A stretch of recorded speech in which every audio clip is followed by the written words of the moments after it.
আগামী মায়ের ঘুম ভাঙানি আগামী, তুমি বেঁচে রবে আগামী মায়ের ঘুম ভাঙানি আগামী। মানবতার হিমালয় তুমি উন্নতশীল আকাশ ছুঁয়েছে, পৌরুষ তব মূর্ত হয়েছে বিদ্যাসাগর নামে। তুমি বেঁচে রবে আগামী মায়ের ঘুম ভাঙানি আগামী। ঘুম হতে জেগে দেশের শিশু হবে আলোকময়, পাঠ নেবে নববোধের শিক্ষা, নববর্ণের পরিচয়। জীবনে যতই নামুক আঘাত, যতই আঘাত হানি, জীবনে যতই নামুক আধার, যতই আঘাত হানি, তুমি বেঁচে রবে আগামী মায়ের ঘুম ভাঙানি প্রাণী। তুমি বেঁচে রবে আগামী মায়ের ঘুম ভাঙানি আগামী। দয়ার সাগর বিদ্যাসাগর নয় তব পরিচয়, অক্ষয় তব মনুষ্যত্ব, নাহি ক্ষয় নাহি ক্ষয়। আধার পেরিয়ে বাধার সাগর হেলায় করেছ জয়, আধার পেরিয়ে বাধার সাগর হেলায় করেছ জয়। তুমি আলো দীপ শিখা সম ভারতের জাগরণে, তুমি বেঁচে রবে আগামী মায়ের ঘুম ভাঙানি আগামী। রূপ কথা হবে তোমার কাহিনী, শিশুর ভরাবে প্রাণ। ঘুম বোঝা চোখে স্বপ্ন নামাবে মায়ের কণ্ঠে গান। বিধবার সেই ক্রন্দন শ্বাস ভেসে আসে আজো কানে, বিধবার সেই ক্রন্দন শ্বাস ভেসে আসে আজো কানে। তুমি বেঁচে রবে আগামী মায়ের ঘুম ভাঙানি প্রাণী। তুমি বেঁচে রবে শত শত প্রাণে ঘুম হতে জাগরণে। মানবতার হিমালয় তুমি উন্নতশীল আকাশ ছুঁয়েছে, পৌরুষ তব মূর্ত হয়েছে বিদ্যাসাগর নামে।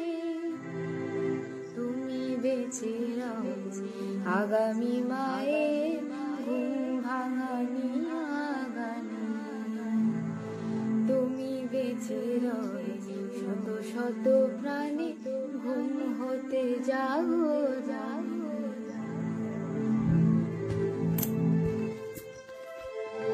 विद्या यानी इल्म और सागर यानी समंदर। अगर हम इस लफ्ज की गहराई देखें तो हमें ये अंदाजा होगा कि ये नाम कितना मोतबर है। ये नाम ईश्वर चंद्र को उनकी इल्मी सलाहियत की बिना पर मिला है। ईश्वर चंद्र विद्यासागर बंगाल की अजीम शख्सियत में से हैं। वो पेशे से उस्ताद थे। ईश्वर चंद्र की पैदाइश 26 सितंबर 1820 को मगरबी बंगाल के मेदिनीपुर जिला में हुई। उनके वालिद का नाम ठाकुर दास बंदोपाध्याय और माँ का नाम भगवती देवी था। गरीब खानदान से ताल्लुक रखने के बावजूद उन्हें पढ़ाई से बेहद लगाव था। तालीम हासिल करने के लिए 6 साल की उम्र में वो अपने वालिद के साथ कलकत्ता आ गए। ज़हनी सलाहियत की बिना पर उन्हें आला तालीम के लिए स्कॉलरशिप मिले। उन्होंने संस्कृत कॉलेज से अपनी तालीम मुकम्मल की।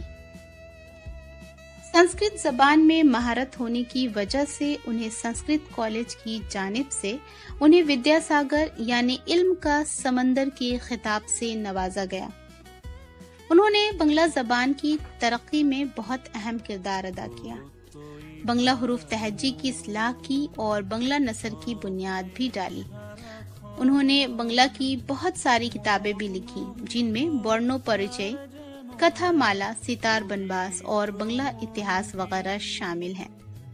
विद्यासागर ने हिंदुस्तान में लड़कियों की तालीम आम करने के लिए बहुत मेहनत की, जबकि उस वक्त समाज में लड़कियों की तालीम को बुरा माना जाता था। उन्होंने समाज में सुधार लाने के लिए बहुत कोशिशें की। हिंदुस्तानी समाज में होने वाली नाइंसाफियां, खासकर लड़कियां जो बचपन में बेवा हो जाती थीं, उन पर होने वाले जुल्म और बदसलूकी को देखकर उन्हें बहुत तकलीफ होती थी। इसलिए उन्होंने औरतों, खासकर बेवाओं पर होने वाले जुल्म के खिलाफ आवाज उठाई और बरतानवी हुकूमत पर दबाव डालकर उन्होंने 1856 में बेवाओं की दोबारा शादी का कानून लागू करवाया। गर्ज के विद्यासागर हमारे साथ मौजूद नहीं हैं, लेकिन उनकी यादें हमारे साथ आज तक जुड़ी हुई हैं। विद्यासागर सेतु हुगली नदी पर कायम है। विद्यासागर स्टेडियम, विद्यासागर कॉलेज जो इल्मी अदारा है, ये सब उनके नाम से जाना जाता है और उनकी याद दिलाता है।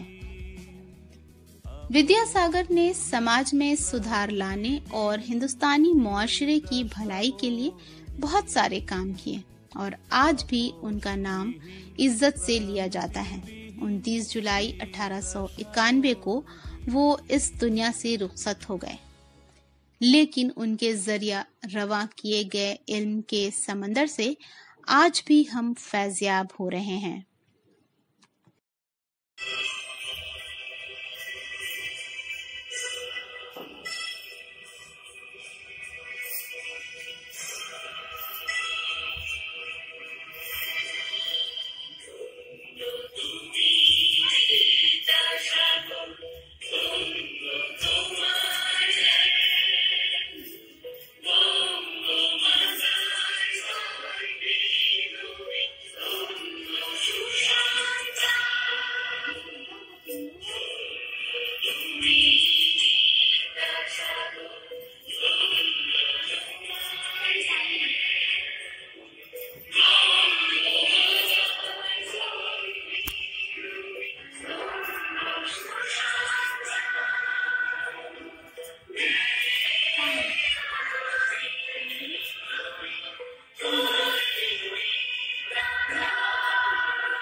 নমস্কার, আমি মাস্টারঘাট হাই স্কুল থেকে নবম শ্রেণীর ছাত্র সৈয়দ নেবরাজ করিম বলছি। আজ শ্রদ্ধেয় ঈশ্বরচন্দ্র বিদ্যাসাগর মহাশয়ের জন্মদিন হিসাবে পালন করি। 1820 সালে 26 সেপ্টেম্বর মেদিনীপুর জেলা বীরসিংহ গ্রামে জন্মগ্রহণ করেছিলেন। তার পিতার নাম ঠাকুরদাস বন্দ্যোপাধ্যায় এবং মাতার নাম ভগবতী দেবী। তার পারিবারিক উপাধি বন্দ্যোপাধ্যায়, কিন্তু তিনি স্বাক্ষর করতেন ঈশ্বরচন্দ্র বেল শর্মা নামে। ঈশ্বরচন্দ্রকে উপাধি করে 1839 সালে 19 বছর বয়সে বাংলা সাহিত্যে গদ্যের জনক ঈশ্বরচন্দ্র বিদ্যাসাগর। বাংলা গদ্যে জ্যোতি বা বিরাম চিহ্ন প্রবর্তন করেন ঈশ্বরচন্দ্র বিদ্যাসাগর। বাংলা গদ্যের জনক ঈশ্বরচন্দ্র বিদ্যাসাগর।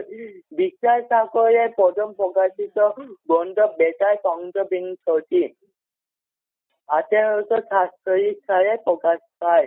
তিনি বিধবা বিবাহ আন্দোলনে নেতৃত্ব দেন। 26 জুলাই 1856 সালে তিনি দরিদ্রের মনে ব্যথা অনুভব করতে পারতেন। 1828 খ্রিস্টাব্দে পায়ে হেঁটে প্রথম কলকাতায় আসেন। অভাবের কারণে রাস্তায় গ্যাস লাইটে আলোয় পড়াশোনা করতেন। সংস্কৃত কলেজে রান্না করতে করতে পড়াশোনা করতেন। তিনি ফোর্ট উইলিয়াম কলেজে অধ্যক্ষ হন। তিনি বাল্য বিবাহ বন্ধ এবং বিধবা বিবাহ আইন চালু করেন। তার আরেক নাম দয়াসাগর। 1891 সালে 29 জুলাই তিনি পরলোক গমন করেন।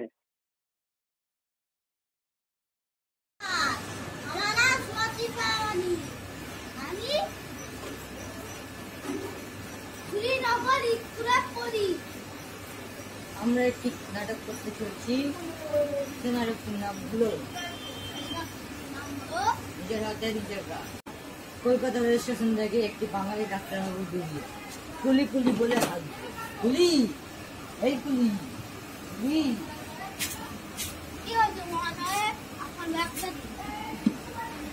আপনি কত টাকা নেবেন? কেন নেবেন না আপনি?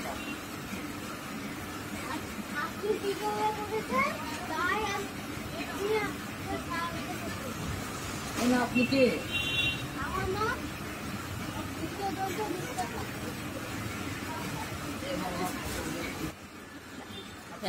একজন মহান ব্যক্তির মহানতভাবে একটি গল্প শুনতে চাই, যার নাম বিদ্যাসাগর। তিনি খুব সাধারণভাবে থাকতেই ভালোবাসতেন। দিনটা ছিল রবিবার। সকালে বিদ্যাসাগর মশাই তার বাড়ি বাগানে ঘাস নিড়চ্ছিলেন। সেই সময় মেদিনীপুর থেকে 4 জন ভদ্রলোক এসছেন। তার বিদ্যাসাগর মশাইকে কোনোদিনও দেখেননি। তাই ভাবলেন, বাগানে ঘাস নিড়চ্ছেন যখন, নিশ্চয়ই মালি হবে, বিদ্যাসাগরের মালি। তারা বললেন, ওহে, বিদ্যাসাগর মশাই বাড়িতে আছেন? আসল কথাটা ভাঙলেন না বিদ্যাসাগর। এমনভাবে বললেন যে সত্যিই তিনি মালি। আপনারা একটু বসুন, উনি একটি কাজে ব্যস্ত আছে। ব্যস্ত আছে বই কি, বাগানে ঘাস নিয়ে ব্যস্ত আছে। অতিথিরা বেশ কিছুক্ষণ বসার পর বললে, ওহে ভাই, একটু তামাক খাওয়াতে পারো? বিদ্যাসাগর মশাই বললেন, হ্যাঁ পারি। 4টি হুঁকো সাজিয়ে তামাক আনলেন। তারপর আবার নিজের কাজে ব্যস্ত হয়ে পড়লেন। অতিথিরা বেশ কিছুক্ষণ পর আবার তাড়া দিল, ভাই দেখো না, আমাদের অনেক দেরি হচ্ছে, যদি ওনাকে একবার ডেকে দেওয়া যায়। বিদ্যাসাগর মশাই হাতে কাজ শেষ করেই বললেন, হ্যাঁ বলুন, কি দরকার আপনাদের? তখন ওনারা বললেন, তোমায় কেন বলতে যাব, তুমি বিদ্যাসাগর মশাইকে খবর দাও, তার সাথেই আমরা কথা বলবো। তখন তিনি বললেন, আমি বিদ্যাসাগর। অতিথিরা চমকে উঠলেন। তারপর তার পায়ের ধুলো নিলেন, বললেন, হ্যাঁ আপনি যথার্থ বিদ্যাসাগর। নমস্কার, আমার নাম মোহাম্মদ শফিক। আমি শ্রীনগর প্রাইমারি স্কুলে পড়ি। আজকে পণ্ডিত বিদ্যাসাগরের জন্মদিন। আমি মাকে প্রণাম জানাচ্ছি। তিনি বর্ণপরিচয় লিখেছিলেন। আমরা পয়লা শ্রেণী আর তৃতীয় শ্রেণী পড়েছিলাম। আর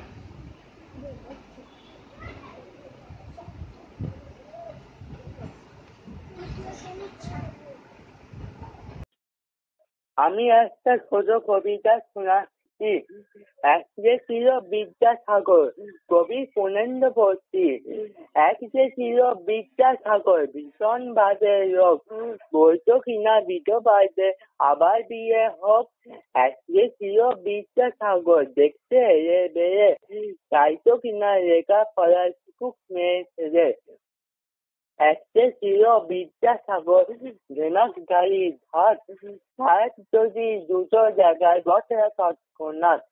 একটা ছিল বিদ্যাসাগর বুদ্ধি শুদ্ধি কই লিখেই ছড়ে কিছু পাঠ্য বই।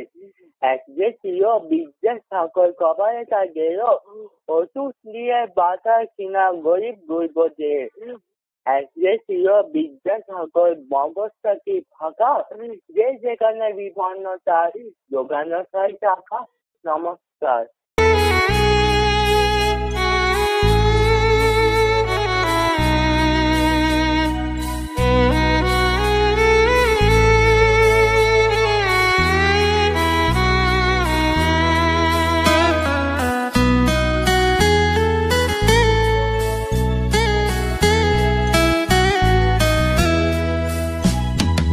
উদাত্ত এক প্রাণ, উন্নত এক শীল, আপোষবিহীন ক্লান্তিবিহীন বিদ্যাসাগর বীর।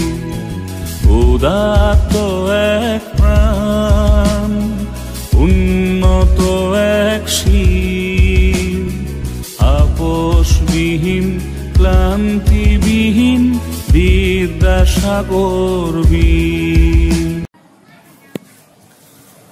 নমস্কার, আমার নাম প্রিয়াঙ্কা পাইক। আমি গোবরা কাজী নজরুল শতবার্ষিকী স্কুলের ৭ম শ্রেণীর ছাত্রী। আমি কবি মাইকেল মধুসূদন দত্তের বিদ্যাসাগর কবিতাটি পাঠ করে শোনাব। বিদ্যার সাগর তুমি বিখ্যাত ভারতে, করুণার সিন্ধু তুমি সেই জানে মনে, দিন যে দিনের বন্ধু উজ্জ্বল জগতে, হেমাদ্রির হেমকান্তি অম্লান কিরণে। কিন্তু ভাগ্য বলে পেয়ে সে মহাপর্বতে, যে জন আশ্রয় লয় সুবর্ণ চরণে, সেই জানে কত রূপ ধরে কত মতে গিরিশ, কিসে বা তার সুখ সদনী দানে বাড়ি নদী রূপ, বিমলা কিঙ্করী যোগায় অমৃত ফল পরম আদরে, বৃক্ষ শির তরুতল দাস রূপ ধরি, পরিমলে ফুলকুল দশদিক ভরি, দিবসে শীতল শাসী ছায়া বনেশ্বরী, নিশায় সুশান্ত নিদ্রা ক্লান্তি দূর করে। নমস্কার। विद्यासागर का जन्म 1820 ईस्वी में हुआ था। उनका जिला का नाम मेदिनीपुर था। उनके परिवार की हालत बहुत खराब थी। उनके बावजूद उसे कलकत्ता भेजा गया था। वो पढ़ने में इतने तेज थे कि उन्होंने इतने स्कॉलरशिप जीता था।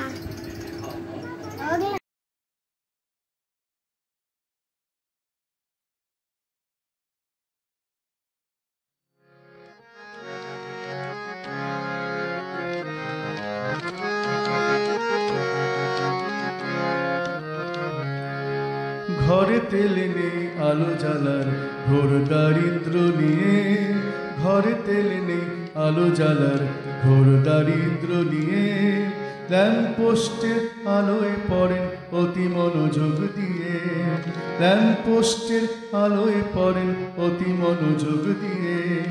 কে সেই বালক, কে সেই বালক, কে সেই পড়ুয়া, তিনি সেই ঈশ্বর। দয়ার সাগর বিদ্যাসাগর আমাদের ঈশ্বর, দয়ার সাগর বিদ্যাসাগর আমাদের ঈশ্বর।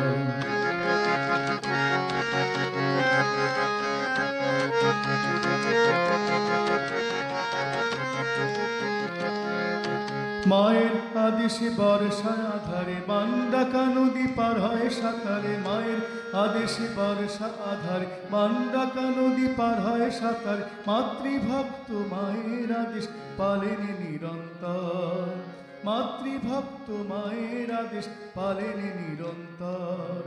দয়ার সাগর বিদ্যাসাগর আমাদের ঈশ্বর, দয়ার সাগর বিদ্যাসাগর বিদ্যাসাগর আমাদের ঈশ্বর। ঘরে তেলে নেই আলো জ্বালার। অবিদ্যাতে বিদ্যা দিলে, অশিক্ষাতে শিক্ষা। তোমার কাছে সবাই নিলাম জীবন গড়ার দীক্ষা। অবিদ্যাতে বিদ্যা দিলে, অশিক্ষাতে শিক্ষা। তোমার কাছে সবাই নিলাম জীবন গড়ার দীক্ষা। বিদ্যার সাগর তুমি, কান্ডারি ঈশ্বর। বিদ্যার সাগর তুমি, কান্ডারি ঈশ্বর। বিদ্যাসাগর বিদ্যাসাগর বিদ্যারও সাগর। বিদ্যাসাগর বিদ্যাসাগর বিদ্যারও সাগর।